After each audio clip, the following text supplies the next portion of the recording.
ریا اپنے بھائی سے شکوا کرتی ہے اور اسے کہتی ہے کہ تم سے بہتر تو کبیر تھا جو اپنی جان کی پرواہ کیے بغیر مجھے بچانے کے لیے گیا، اور آپ یہاں پر ہاتھ دھرے بیٹھے رہے۔ کیا آپ کو میری عزت اور میری جان کی کوئی پرواہ نہیں تھی؟ تو ریا کا بھائی ریا سے کہے گا، ریا ایسی کوئی بات نہیں، اصل میں فراز کے ہاتھ میں پسٹل تھا اور اس نے ہمیں روک لیا۔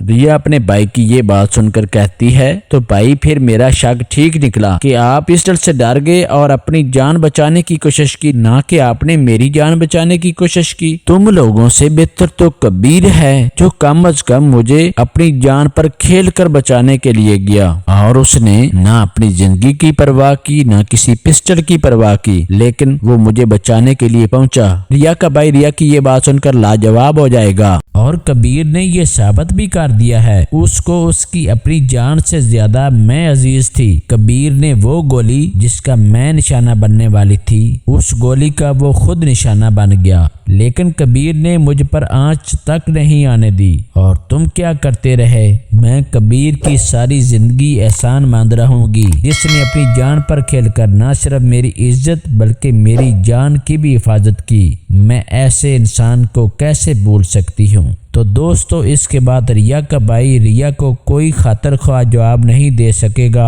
ادھر کبیر کو جب ہوش آتا ہے تو وہ اپنی ماں سے پوچھتا ہے کہ ریا کہاں ہے؟ ریا ٹھیک تو ہے؟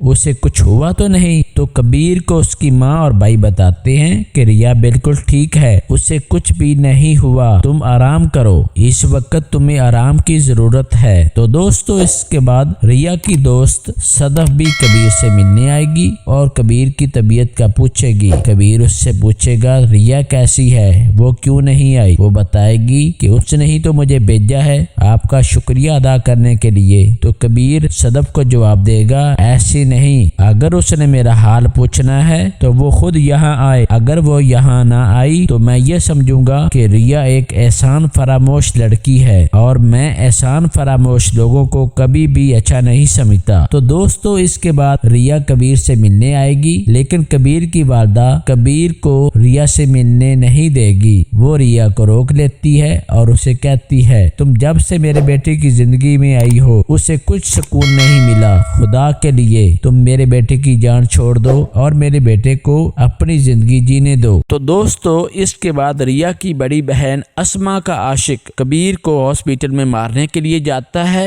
لیکن جو ہی وہ اپنا خنجر کبیر کے سینے میں پیوست کرنا چاہے گا، کبیر اس کا ہاتھ پکڑ لے گا۔ تو دوستو، کیا وہ کبیر کو مارنے میں کامیاب ہو پائے گا؟ اور اسے کبیر کو مارنے کے لیے کس نے بھیجا ہوگا؟ اپنی رائے کمنٹس باکس میں ضرور دیجیے گا، اور اگر آپ کو میری آج کی یہ ویڈیو اچھی لگی ہو تو اسے لائک اور میرے چینل کو سبسکرائب کرنا مت بھولیے گا، تاکہ ہر آنے والی ویڈیو آپ کو بر وقت ملتی رہے۔ اپنا خیال رکھیے گا، ملتے ہیں اگلی ویڈیو میں۔ اللہ نگہبان۔